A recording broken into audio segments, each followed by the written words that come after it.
Yeah, hello and welcome. Yeah, as you guys can hear, we are joined in the studio tonight, Dylan, by the Music Experimentation Club. Yes, we are. And for everyone listening, this is the Community Garden on WMUC Digital College Park Radio.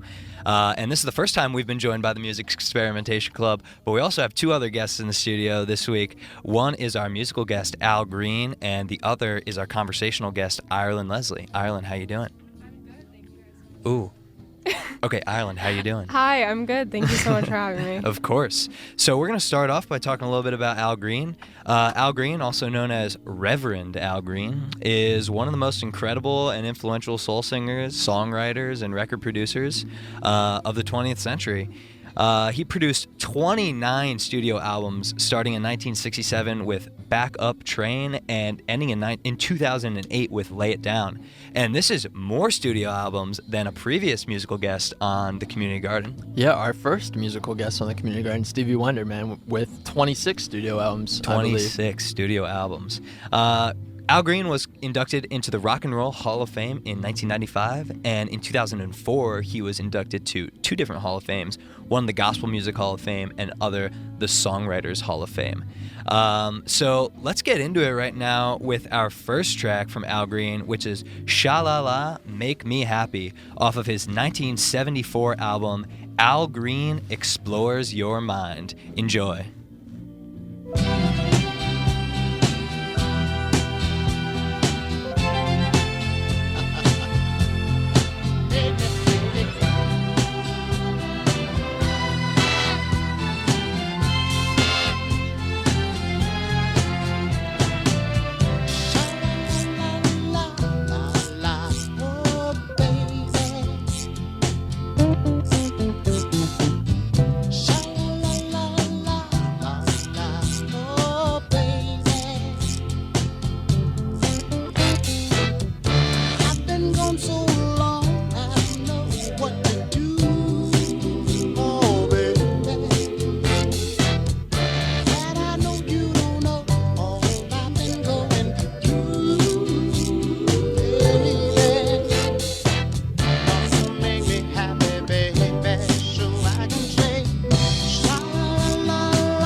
You guys just listened to Sha-La-La, Make Me Happy by Al Green off of his 1974 album, Al Green Explores Your Mind.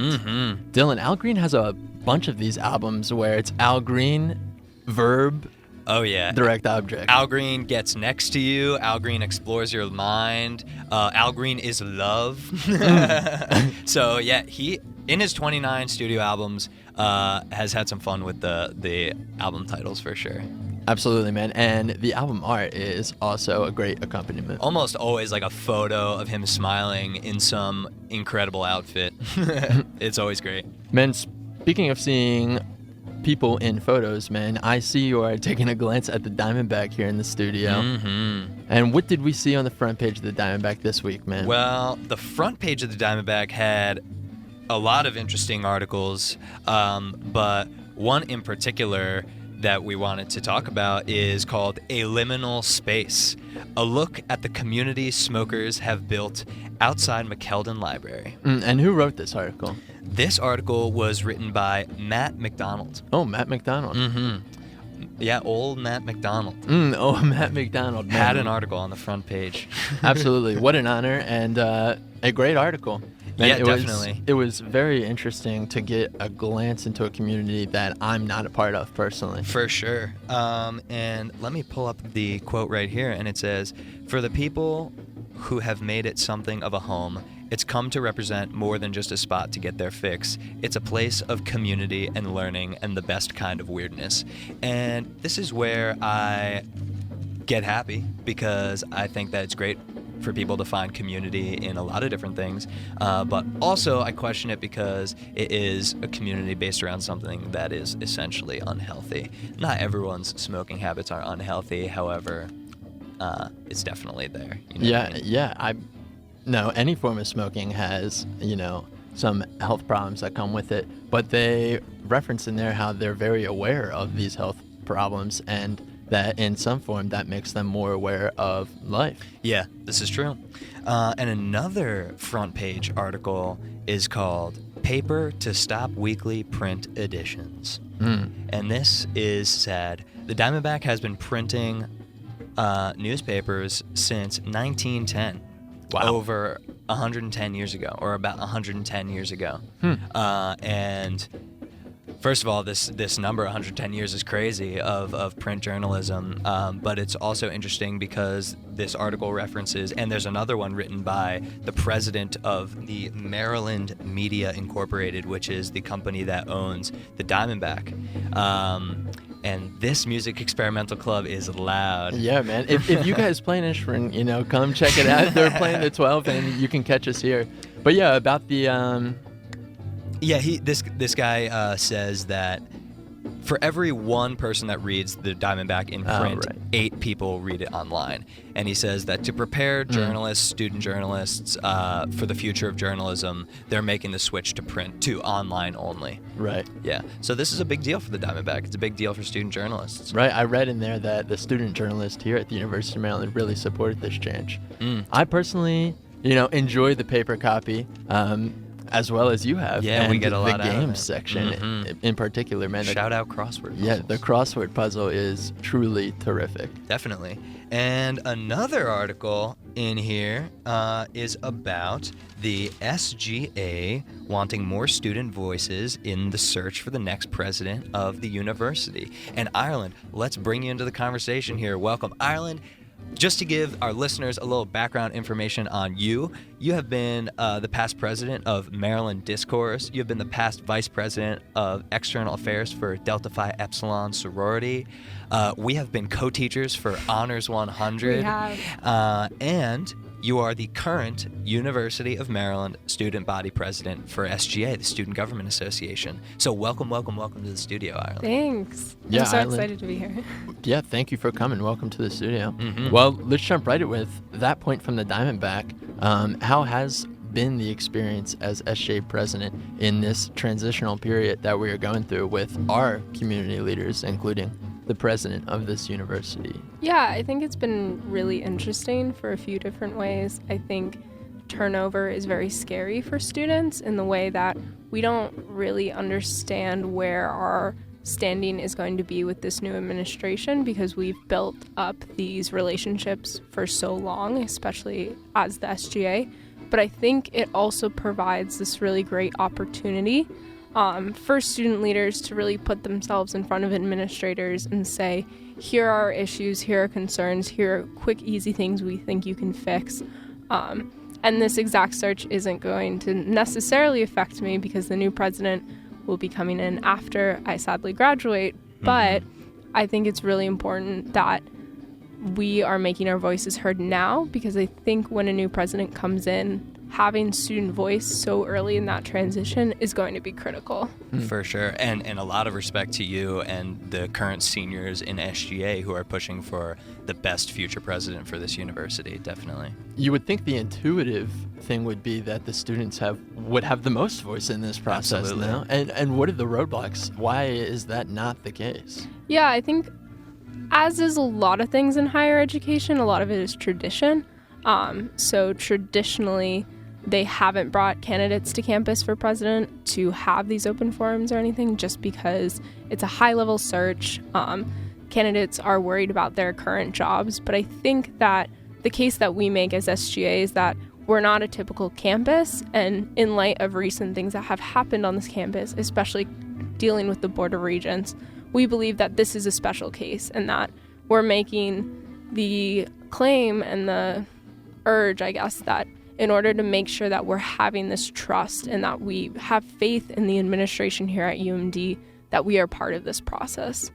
For sure. And what are some of the things you mean when you say this is not a special case? Like, what are some of the recent things you're talking about? Yeah, so this search is controlled completely by the Board of Regents, which a lot of people don't understand, but it's like a board of a nonprofit, but it controls every public university in Maryland, right? So they have full higher power over the president. And as you may or may not know, last summer, we had the death of a football player, huge tragedy. Then after that, there was issues between the Board of Regents and our current university president, President Lowe, about whether or not the football coach should be fired. And basically it came out that President Lowe wanted to fire the football coach. The Board of Regents said no and forced him into resignation. And if you were here last year, that was a very unpopular decision for students, right? So I think, and the aftermath of that is that our accreditation has been put on warning. And I think that it's created this distrust between students and the Board of Regents. And they have full control over who our next president is going to be, which completely changes the student experience here on campus, right? Because they set the tone in terms of how students are included, how students are viewed. So for us, this is really important, right? Because we see this relationship that we aren't sure that we feel comfortable having this closed search and giving them so much autonomy because we've been worried about their hire fire decisions in the past. So for us, it becomes, if the Board of Regents wants to prove to us that they have learned and have moved past from their mistakes, then they will include us more in this process. For sure. That is so awesome.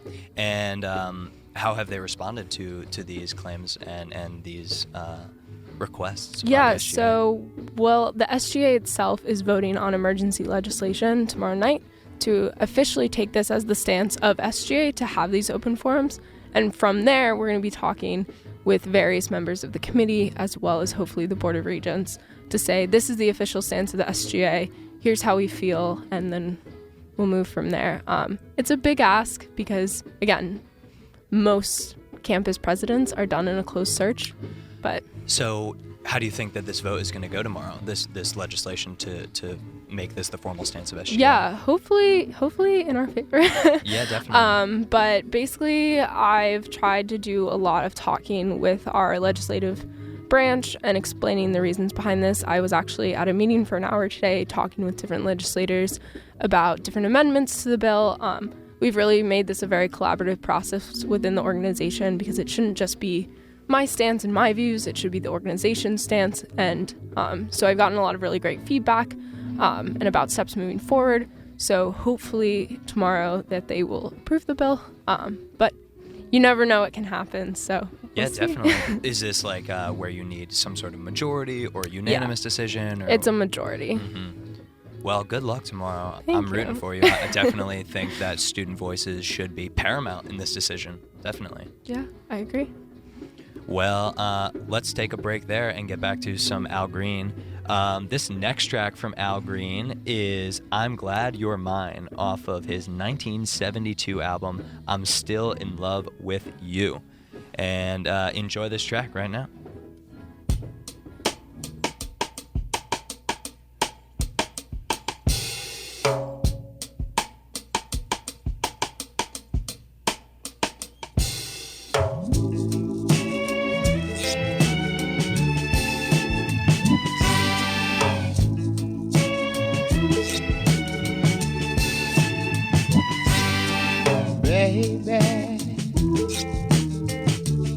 I'm so glad you're here, baby. I've got something to say, my dear, baby. Yeah, I'm so glad you're mine. Oh, baby, why did it take so long? Oh, baby, only made my love grow strong. Baby, yeah, yeah, I'm so glad you're mine. Yeah, when darkness gathers around me and friends forsake me, I know you'll never let me down. I know you'll never let me down. Hey, hey, hey, hey, baby, I'm not gonna leave you alone, baby. On top of that, I'll give you what you want, baby. Hey, hey, I'm so glad you're mine. Hey, hey, hey, when darkness gets around me and friends forsake me, I know you'll never let me down. I know you'll never let me down. Ooh, boy, you'll never let me, baby. I'm gonna turn my back and walk away, oh, baby, I'll see you another day, hey, baby, baby. I'm so thankful for your love, yeah, so thankful for your love, yeah, baby. Glad you're mine. Ah, yeah, yeah,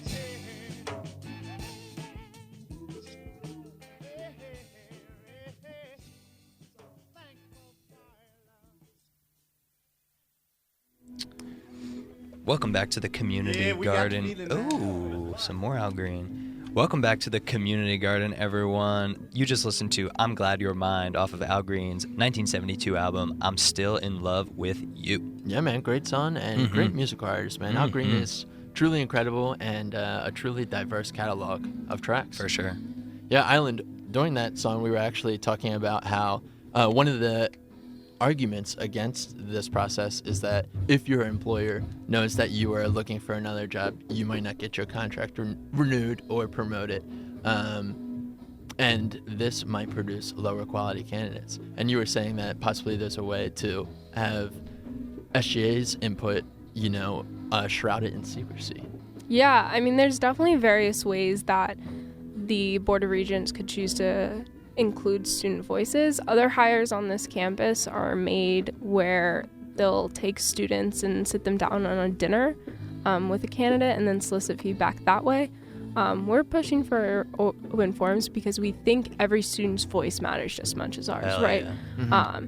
The average student who's not in student government still has an experience on this campus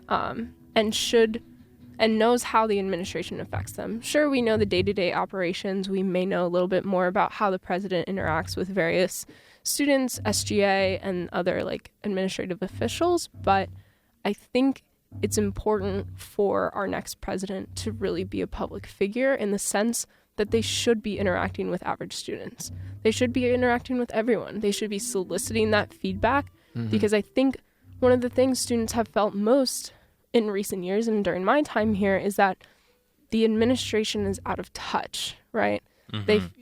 There's no way to really get in front of somebody. There's no town halls. There's no way to give feedback, even anonymously. So I think it's really, really paramount that our next president can handle that.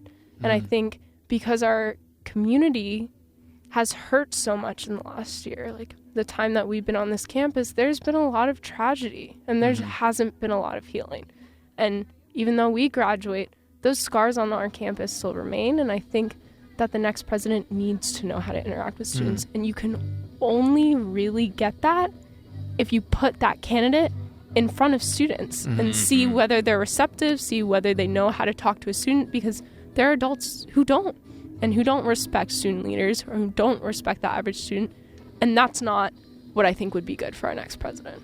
And how do you think that the students of this campus would like a president to react to such events, such like the death of Jordan McNair?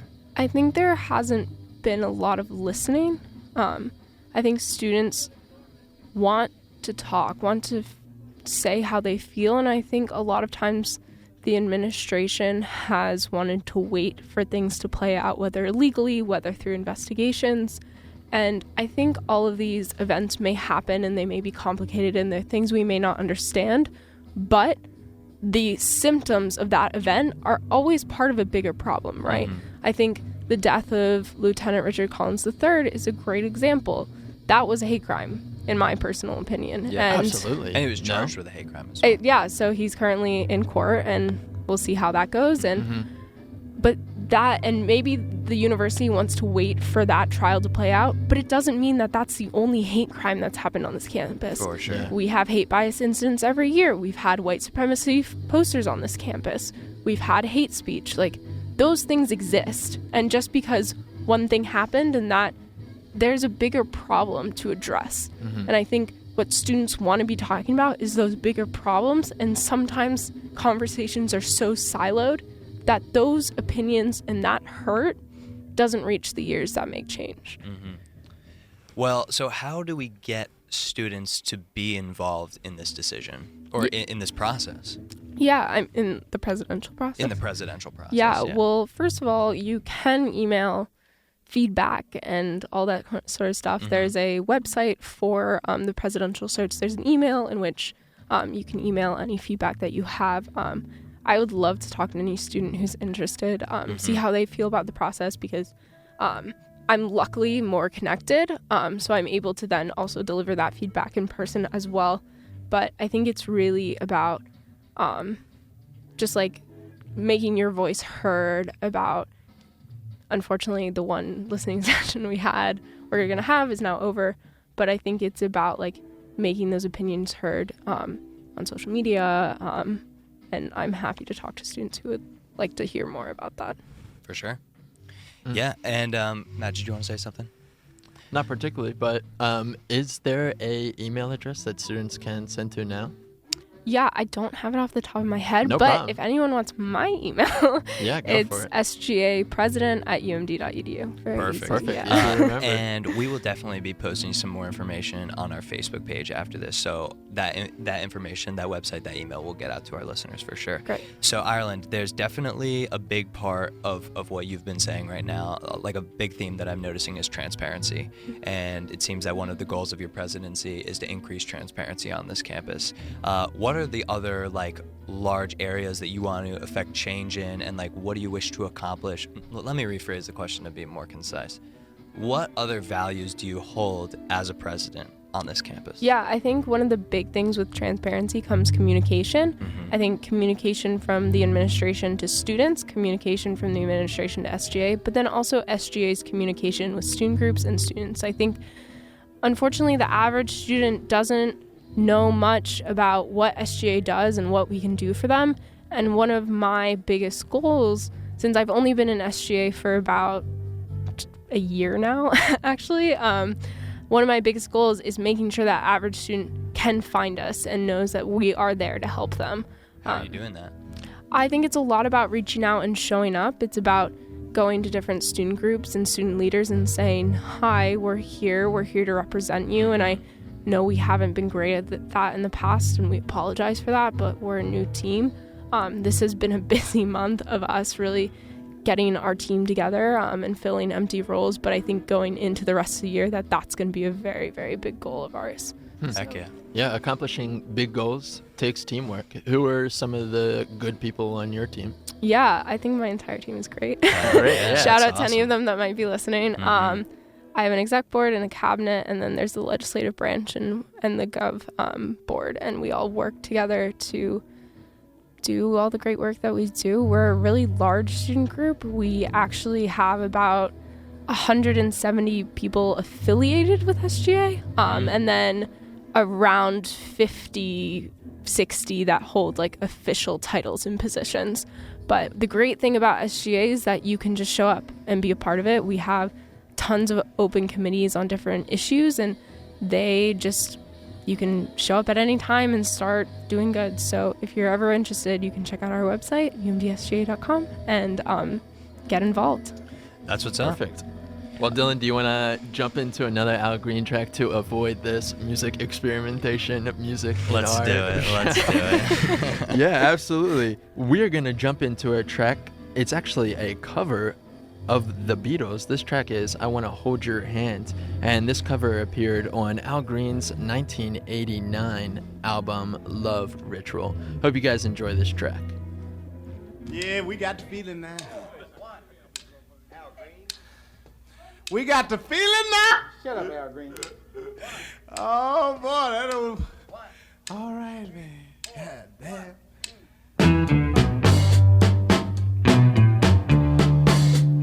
Ooh yeah, I tell you something, girl. I think you understand. And when girl, I said that little something to you.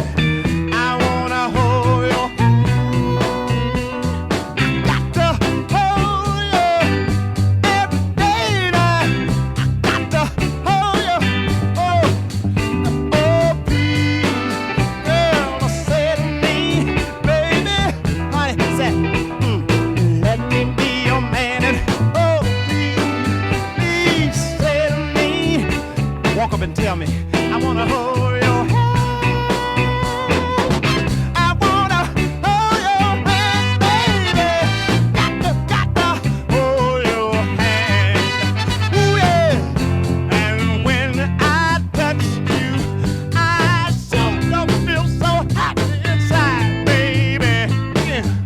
It's such a feeling that my love, I get high, I get high, I get high. Oh, you baby, got that something, girl. I know that you understand. And when girl, I said that there's something to you. I wanna hold your hand. I got to hold you, baby. I wanna hold you in the evening now. I got to hold you in the morning, honey. Let me.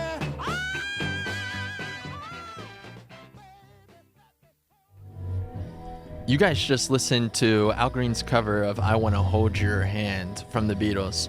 Yeah, that's a great track. And now we're going to hit you with that great time of the week, Dream Path of the Week, man.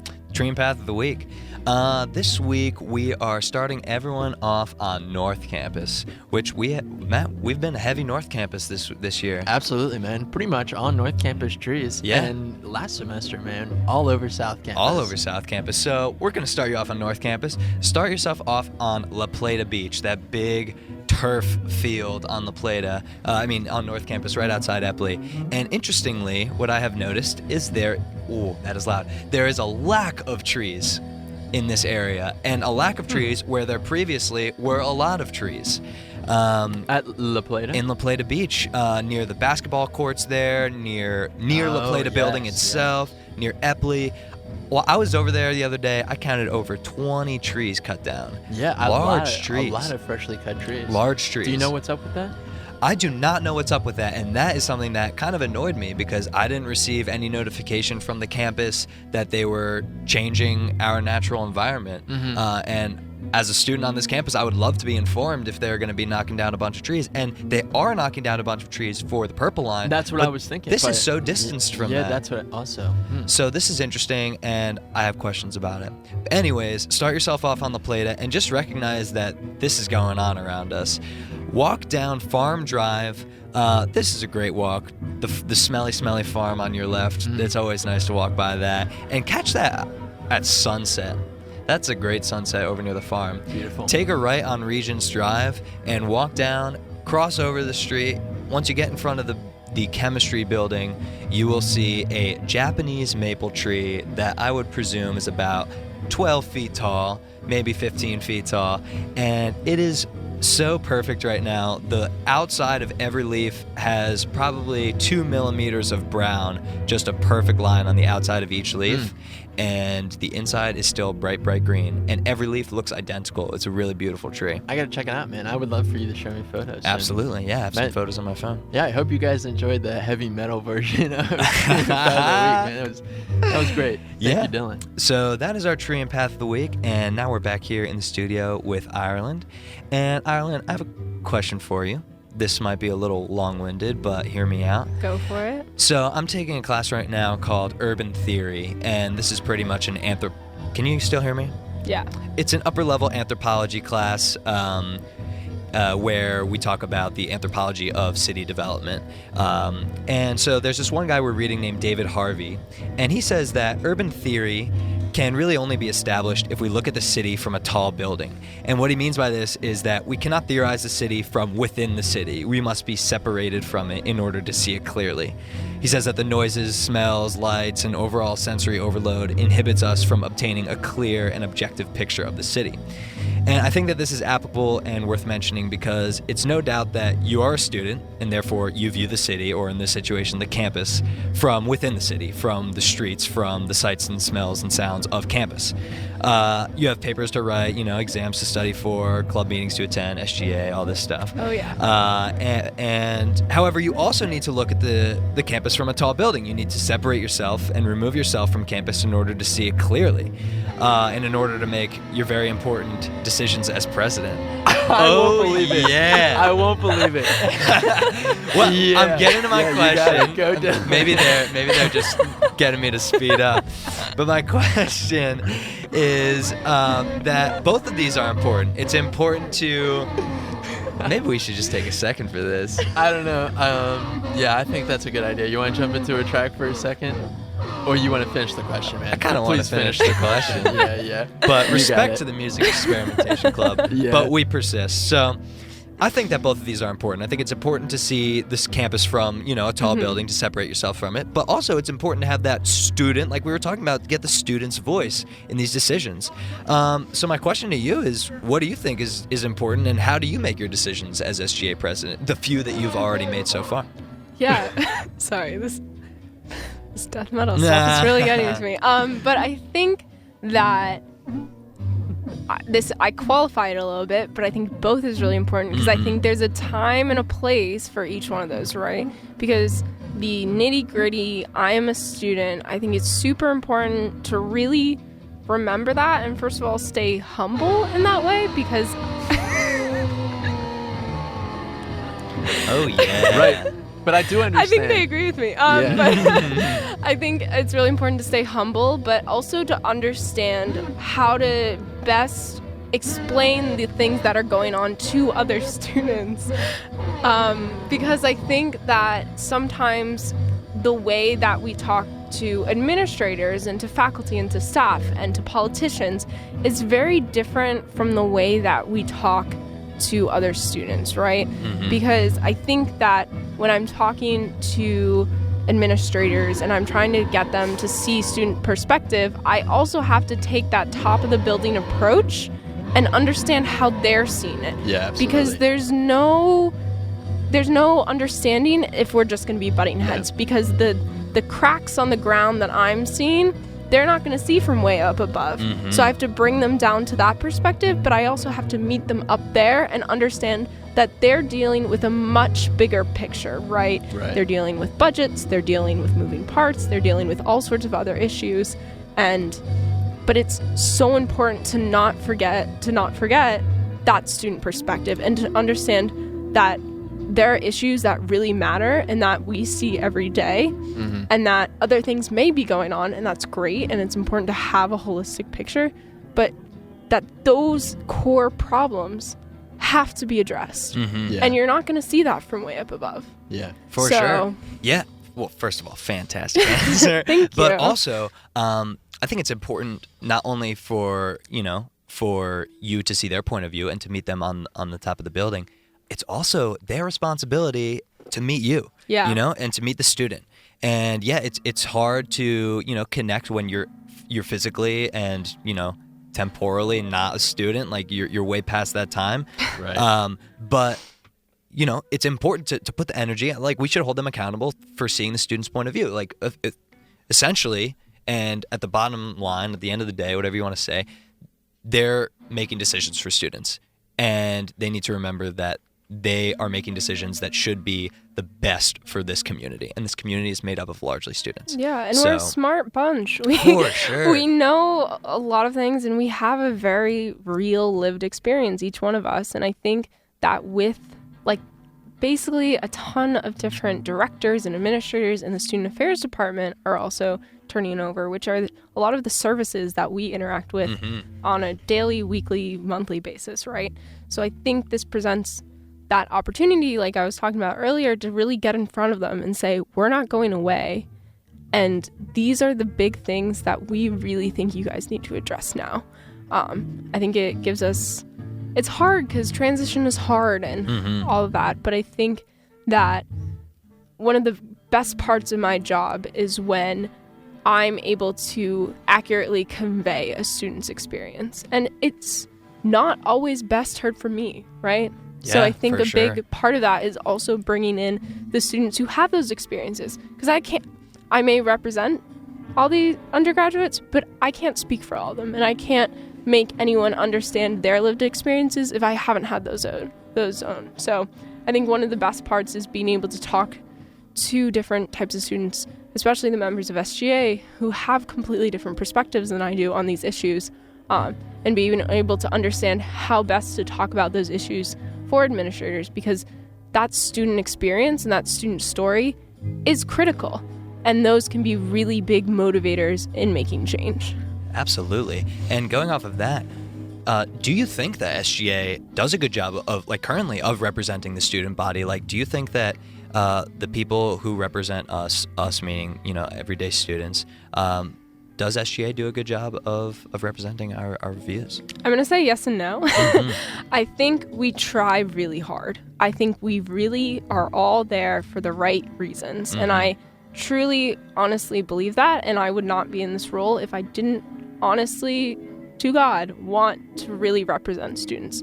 But I think it is hard because we live in our SGA bubble, right?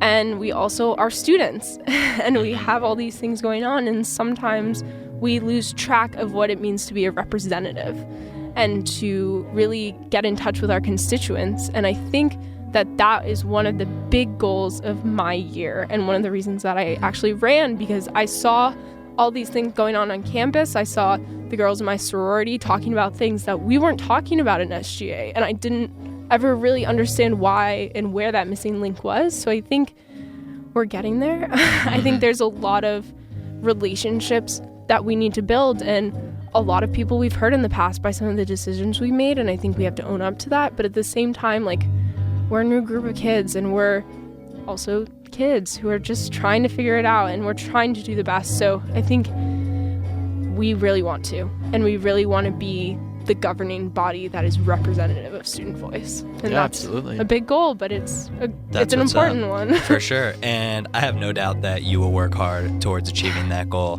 Thank you. Also, I will put a little pressure on you to achieve that goal, because, I also want SGA to be a representative group and to be transparent. Yeah. But like I said, I have no doubts in my mind that you will work towards that. Yeah, sure. And I hope you hold me to that. I think for sure. I think we can very much get disillusioned and get really trapped in our own heads about the things that we're doing, and sometimes we need that push. And I think that's really important, and I know you'll hold me accountable, and For sure. I hope to live up to the expectations. Absolutely. Yeah, I was curious. Well, you mentioned your election, and I was curious how your campaign experience was for SGA president.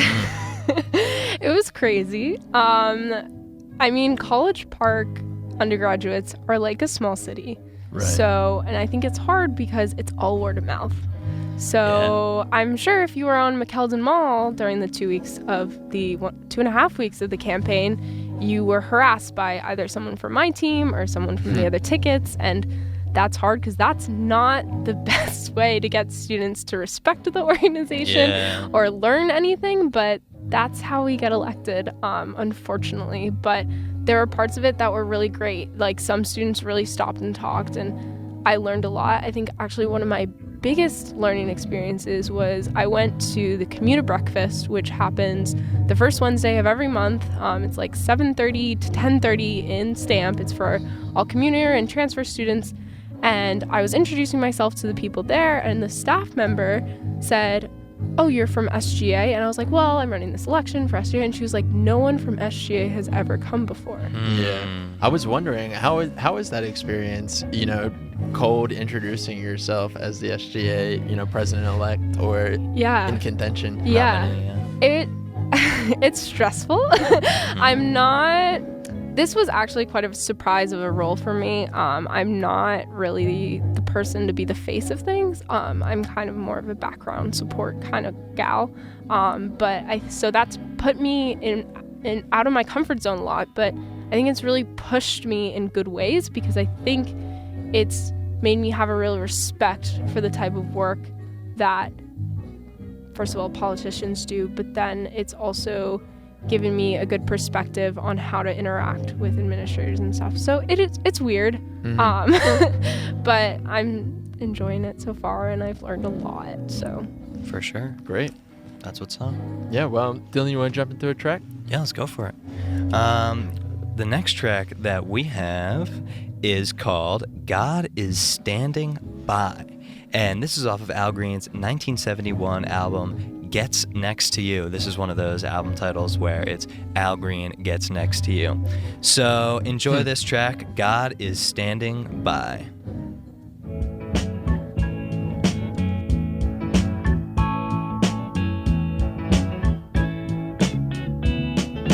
When you have trouble, don't cry. Just remember that God is standing by. Thank you, Lord. When you have heartaches, don't cry. No, no, no, no, no. Don't worry, don't be discouraged. Ooh, don't cry, yeah. And sometime I have to say, oh, I'll be standing by. That's what he told me, yeah. So I say, there's no need to cry. Thank you, Lord. Yeah. Oh, I'll be standing. I'm gonna be standing by.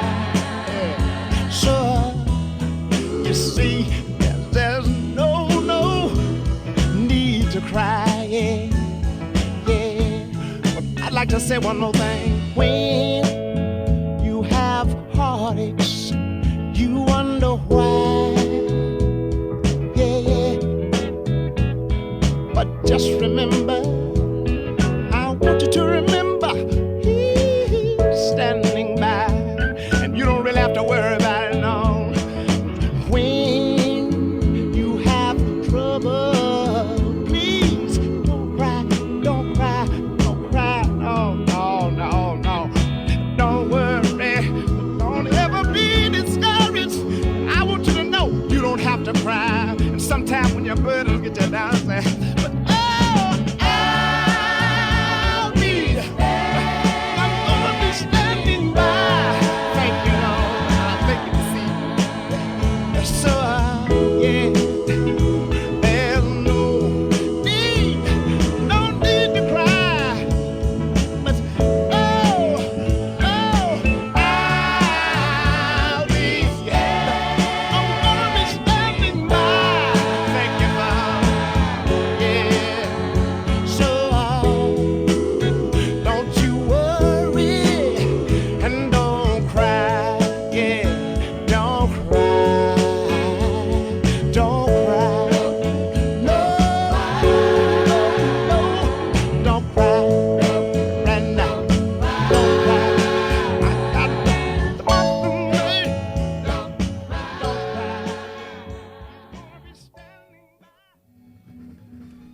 guys just listened to God is Standing By Al Green off of his 1971 album, Gets Next to You.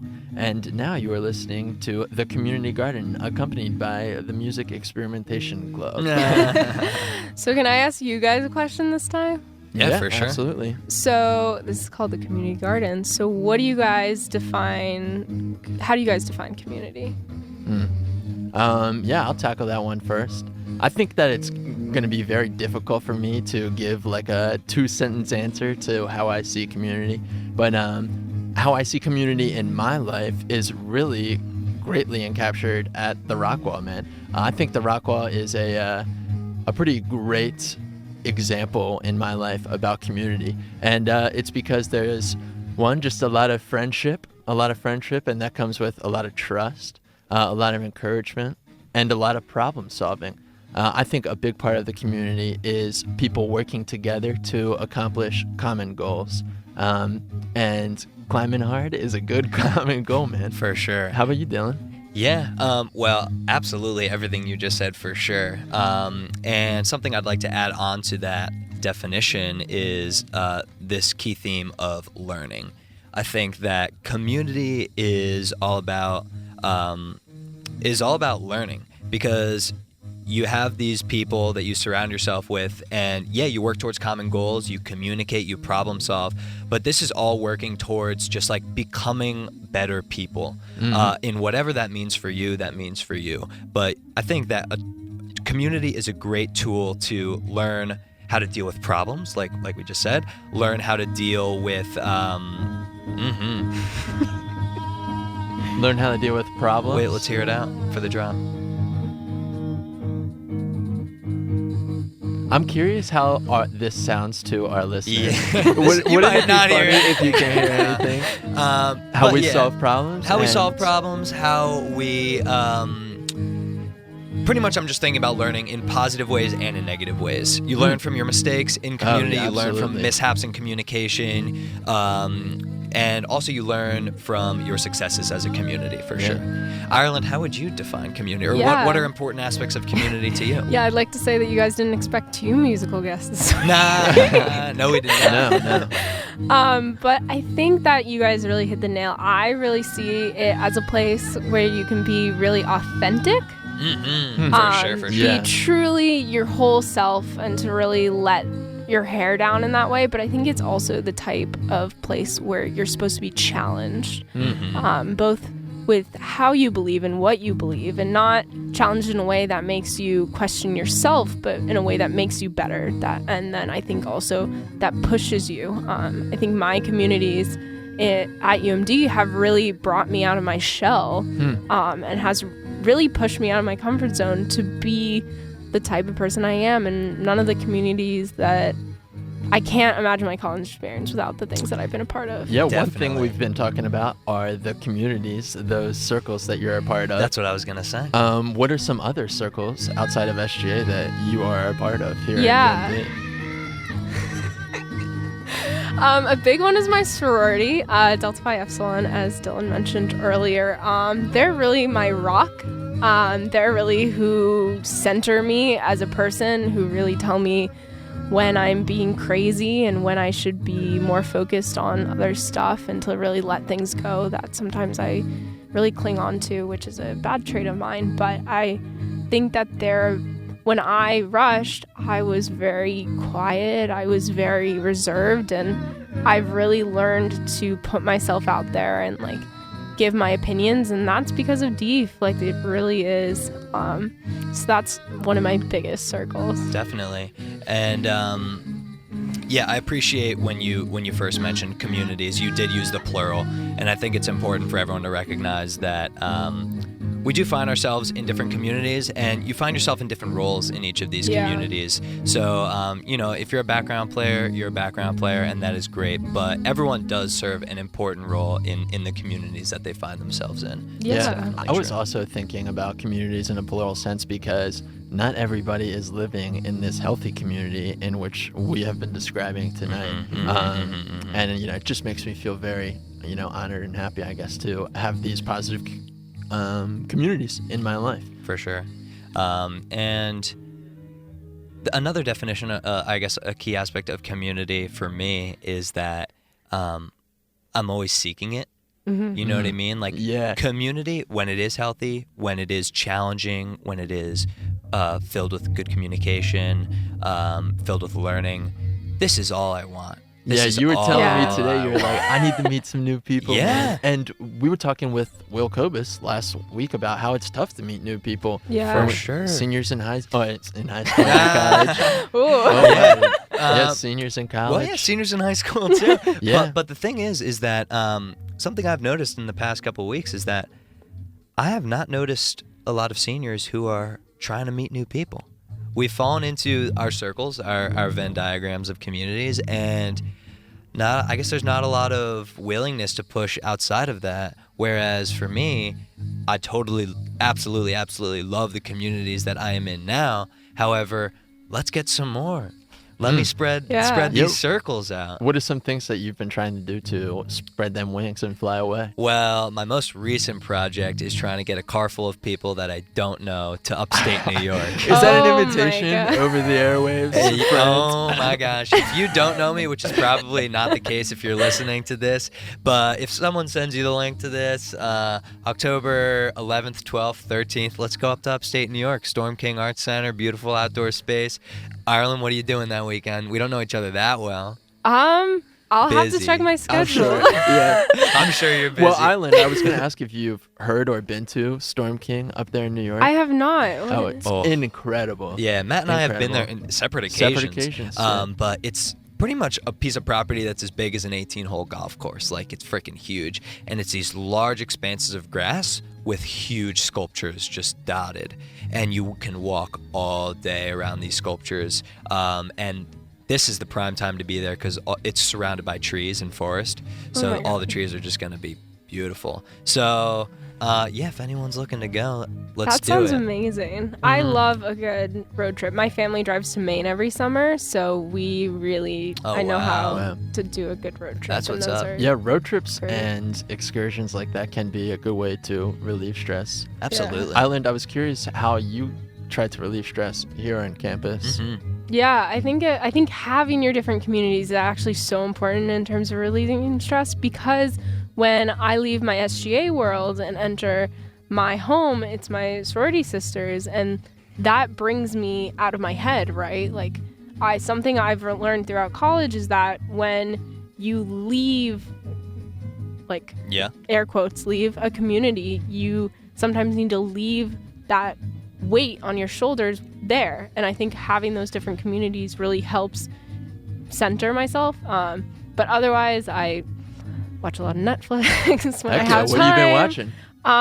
I actually just caught up on The Good Place. Big fan. I don't know if you guys, it's really funny, really great. Yeah. Well, I'm glad that you have found yourself some really awesome communities, some rock-like communities, and I'm also glad that you are the person representing our community. I'm really appreciative of that, and I'm happy to have known you. That makes my day. Thank you. One more question I have for you, because it's very important to me and Matt and most of our listeners on the Community Garden, is sustainability. Oh, yes. And I know that you are a fan. I am a fan. So can you tell me about any initiatives that you have or anything that you want to talk about that relates to campus sustainability? Yeah, our director of sustainability right now is amazing. The sustainability committee in SGA is thriving as ever. Recently, we just supported the climate strike march last week, which was fantastic. I was really sad I couldn't go, but actually was able to see the one in Wisconsin when I was there, which was really great. But that was a big thing they were working on. They're doing they do a lot of stuff with Scoop, which is the coalition of different groups. I know they're working on various composting. They're working on actually figuring out whether or not you can make some type of sustainability class an actual requirement, like a gen ed requirement for various students. Because sustainability is our biggest minor here on campus because it's so interdisciplinary. It relates to every single major, and everyday life. Everyday life. And I think, especially in the world we live in and climate change and all that great fun stuff. We really have to be aware, and I think the biggest thing is education, right? So For sure. yeah. Well, how about let's make that our take-home message, is that sustainability is interdisciplinary and it affects our everyday life. Because sustainability, like the definition of sustainability, is really just the golden rule. Yeah. It's like treat others the way you want to be treated, which is applicable for everyone, and we should strive towards achieving that in our day-to-day lives. But also, it goes further than that to be nice to the people that you don't know yet.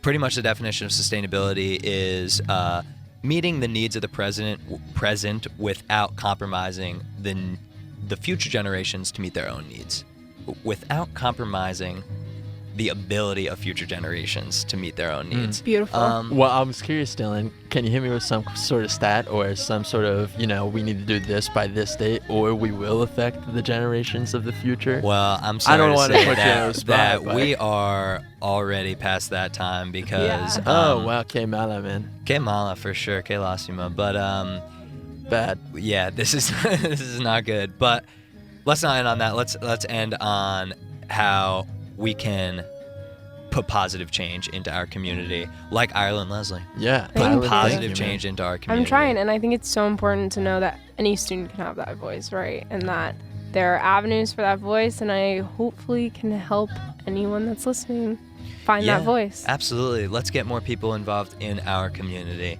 And this is a great transition into our last track here, which is Tired of Being Alone by Al Green. Yeah. And I think everyone's tired of being alone. Let's get more community here. More community and more friendship. And Ireland, thank you again for coming and being our friend here on the Community Garden. Absolutely. Yeah, Thank thank you. you guys so much for inviting me into your community, and I really love talking to you guys. Thanks so much. Thank you, Ireland. Thank you. So this last track is Tired of Being Alone by Al Green, off of his 1971 album, Gets Next to You. Enjoy, everyone. We'll see you next Tuesday at 10 p.m. This has been the Community Garden. Adios. Ciao. Bye.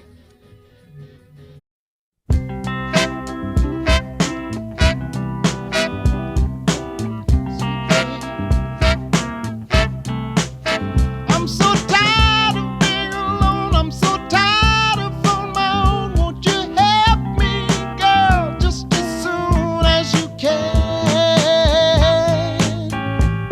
People say that I found a way to make you say that you love me. Hey, baby, you didn't go for that. Now it's a natural fact that I wanna come back. Show me where it's at, baby. I'm so tired of being alone. I'm so tired of being alone. Won't you help me, girl, soon as you can? I guess you know that I love you so, even though you don't want me no more. Hey, hey, hey.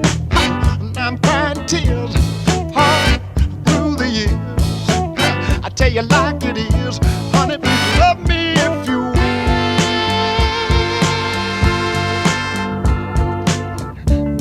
Hey, baby, I'm tired of being alone here by myself now. I tell you, I'm tired, baby.